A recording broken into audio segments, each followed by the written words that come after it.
Unemployment rates. We've heard them time and again, how important it is as a determinant of a country's productivity as an economy. Why? Well, the basic intuition is the less that people work, the less that will be produced, and the less that will be consumed.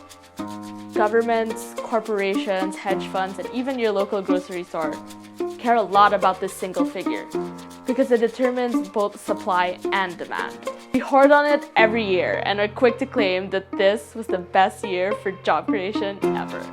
Of course, you can blame the Great Depression for this paranoia.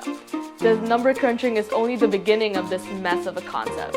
But since it is well covered by movies like The Wolf of Wall Street and The Big Short, we'll breeze through this topic.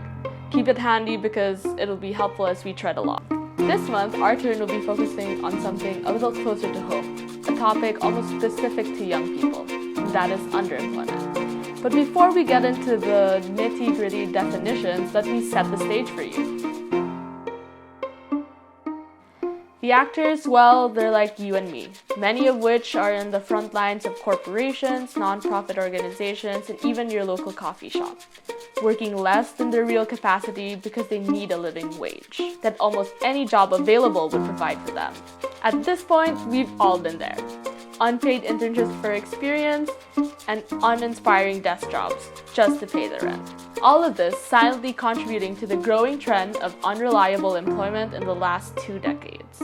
Fun fact, the average 28-year-old would have gone through 8 jobs. If this is starting to sound ungrateful, I apologize. Jobs are hard to come by. But in this context, we have to be critical. How can one possibly be good at one thing if he or she is juggling 3 part-time jobs at the same time? Let's think about it for a second. They can't. Underemployment is very different from unemployment. The ILO defines underemployment based on a person's ability to maximize his own productive capacity. But this isn't limited to individuals alone. We can also talk about underemployment for an entire economy. And when an economy is unable to remain competitive in this day and age, they quickly fall behind. For the US, 2014 was the best year for job creation in the 21st century. But has this been in any way beneficial to young people? Like I said at the start, countries are quick to pat themselves on the back once they reduce unemployment rates. However, these never give you a full picture of any economy. Trust me when I say that underemployment is not a phenomenon limited to the US alone. Why can I say this? Well, easy.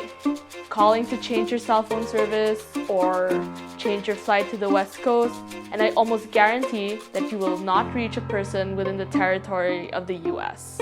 Yeah, you probably heard it again and again. Your jobs are being outsourced. But what is not spoken of as much is that on the other side of the line is a young, overworked, and underpaid Indian, Indonesian, or Filipino millennial, just like you. Most of them would have already finished a 4-year degree, whether it be in engineering, business administration, healthcare, even criminology.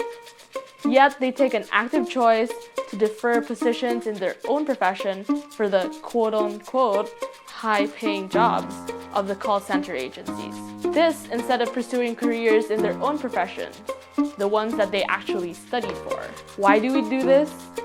Because like any other human being who is faced with real life, we do this because we simply have to.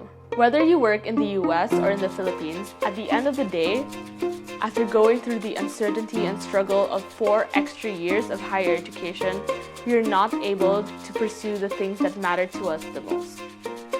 But our education is only getting more expensive, our student loans becoming even more unreasonable, and our visa system that is based on purely luck of a draw. The obsession with growth rates and rates of increase are a telltale sign of our growing indifference and disconnect with our fellow human beings.